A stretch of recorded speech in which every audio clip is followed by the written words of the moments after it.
This is Brady Watkins with Leverage Wealth Management, and today we're going to have a policy review on the Nationwide New Heights IUL. Here we go.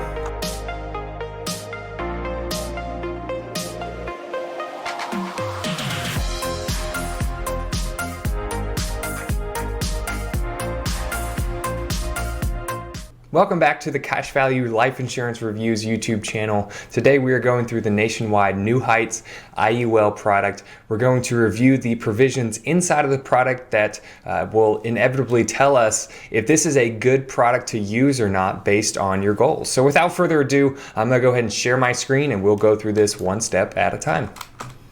So Nationwide as a company is A-rated. They've been doing business for over 90 years, and so they are financially stable. They're an A-rated company. They're a large company. They do a lot of business. And we see a lot of agents use these Nationwide New Heights IULs, and the thing that typically Nationwide is known for is providing a long-term care rider with a few really good benefits inside of that LTC rider, but we will get into that a little bit later. What I wanted to start with is the indexing options inside of this policy. So as it pertains to, making a good IUL product, there has to be some diversity with your crediting options. And when it comes to that, Nationwide actually does a good job. They have, a few different S&P options like every IUL has. They also have a few different volatility controlled indexes in this JP Morgan Mosaic 2 and the NYSE Zebra Edge.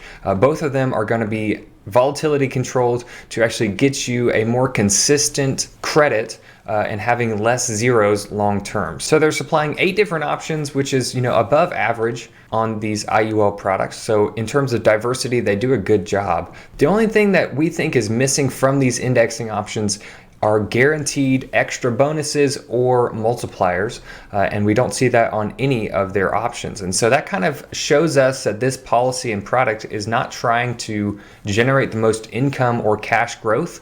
It's trying to be a strong product in terms of cash accumulation, but none of the bells and whistles, as we will see going through this video, is going to point that they're trying to maximize the tax-free income inside of this specific product. They do have high participation rates on some of their indexes, which is good. Another thing to highlight is any non-2-year options that have the high participation rates, talking about these 2 higher participation rate indexes do come with an index charge at 1% currently, but it is a guaranteed 1.5, so the charge could go up to 1.5. This is an asset-based charge to be able to gain access to these indexes. We see a lot of policies come in to be reviewed that have these index charges already on them, and the client is unaware that they're being charged that extra 1%. So that's something to take note of. Typically, the reason to take a little bit extra risk inside of these policies is to try to participate in a market rebound. If one year the market goes down and you want to participate in the upside of the market the next year, it might be worth going into the higher participating rates with the Choice Plus indexing options, take that 1% charge and gain the full amount of rebound that the market does. However, like I said before, there are no bonuses or multipliers on any of the indexes, which tells me that they're not trying to give you the most cash accumulation. They're trying to compete, but it doesn't seem like there's any guaranteed bonuses or multipliers to this point. So in terms of, final grade with the indexing options, if I were to give it a grade, I'd probably say just a B. The good parts of these indexing options, there's a diversity there, a few volatility controlled indexes, which is good, along with the S&P. The participation rates are not terrible, but they don't have any bonuses or multipliers guaranteed inside of the policy, which is always good to have kind of as a bell or whistle on these policies. Let's talk policy loans. But before we get into the Nationwide policy loan provisions, if you've never seen any videos on why loans matter in these IUL products, I'm gonna include a video up top for you to see and watch so that you can kind of get a feel for what is the best loan provision in the industry, who has them, and why it is important. So going into the Nationwide policy, we have 2 different types of loan provisions. They call it the declared rate loan and the alternative policy loan.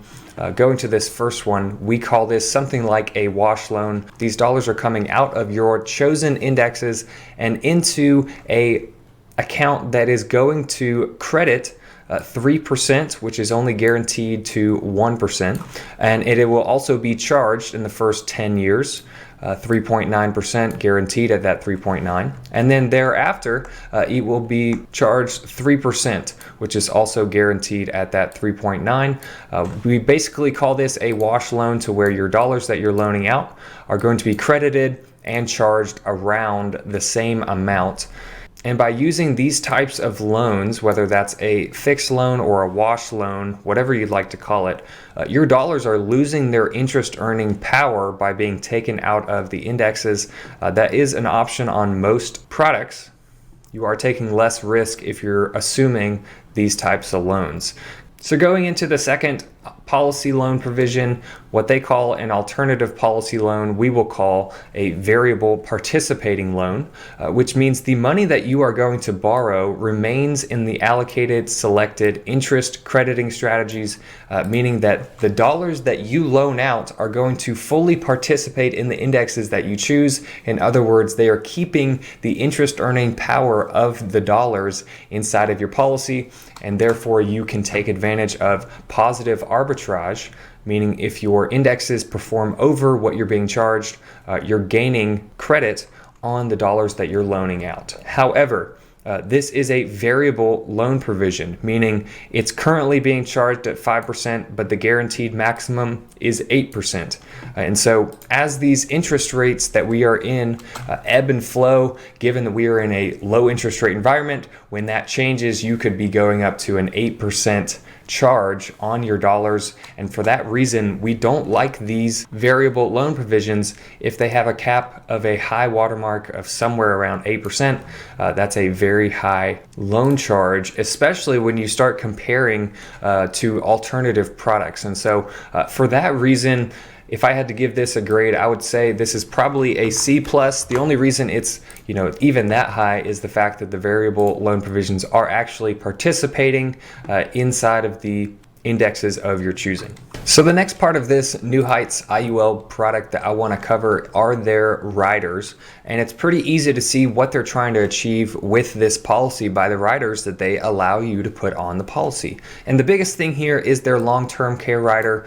This actually is a really strong long-term care rider. As you can see, you can use your cash benefits from this rider however you would like. You don't have to submit the receipts and get reimbursed, and so that gives you the freedom to do with the money however you see fit. However, the thing to note about this long-term care rider is this will add a fee on your policy. And if your goal is to have a long-term care rider on your policy, to use that for potential long-term care needs, this is a great addition. If your ultimate goal is to generate maximum tax-free dollars inside of your IUL product, adding a rider with a fee is going to take directly away from that kind of goal. And that's why we don't love long-term care riders on an IUL product. Again, if your ultimate goal is maximum cash growth, accumulation, and tax-free income coming out of these policies.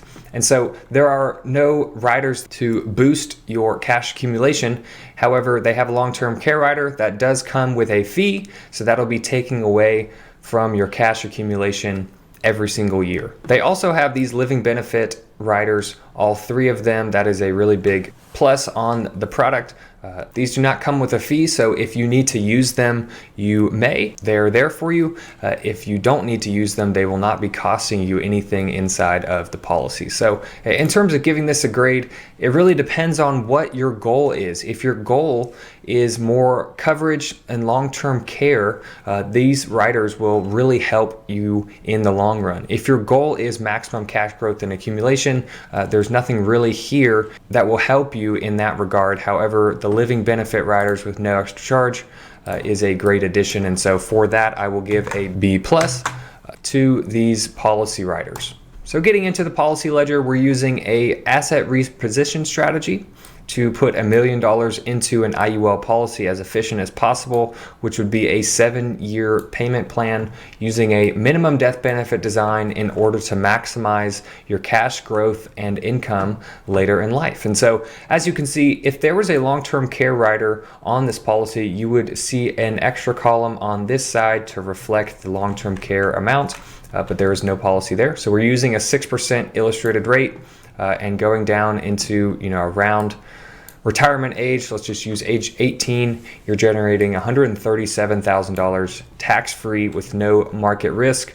As long as you're living, it's going to be paying out.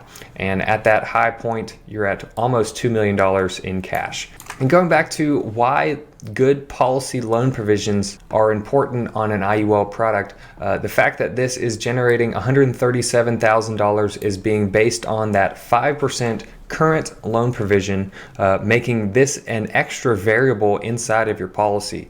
If the loan provision was higher, the cost of taking out dollars would be more expensive, ultimately allowing you less access to the dollars and maybe generating less income. So there is a variable on this income. If this were a fixed loan provision, there would be a better chance of actually hitting the number that is given there, given the fact that it's contractually guaranteed to have a specific loan rate. And so if your primary and ultimate goal is to have something like a long-term care rider on a policy, having a good amount of death benefit to leave behind, and your secondary goal being cash growth and income, this policy could be a great fit for you given the fact that they have one of the best long-term care riders in the industry. If your goal is ultimately cash growth and income as much as possible, tax efficient dollars maximized in retirement, I think there are other products that probably can do a better job of actually generating maximum income, and the loan provisions and policy mechanics inside of this policy certainly speak to the fact that they're not trying to achieve that, given that there are no bells and whistles or riders that speak to that being the goal. So hopefully this was helpful for you. I'm going to include a few different policy reviews and product reviews that we go through in the comments below so that you can check out some different companies. If you have a policy with one of those, feel free to check those out. If you have a policy that you want reviewed, whether that's the Nationwide New Heights Accumulator or another company, feel free to send that over. I'll include a link below for you to go to our website, send us your policy review, or chat with us using a calendar link in our website as well. So hopefully this was helpful for you guys. We will be in touch next week with another video, but until then, take care and we'll see you next time.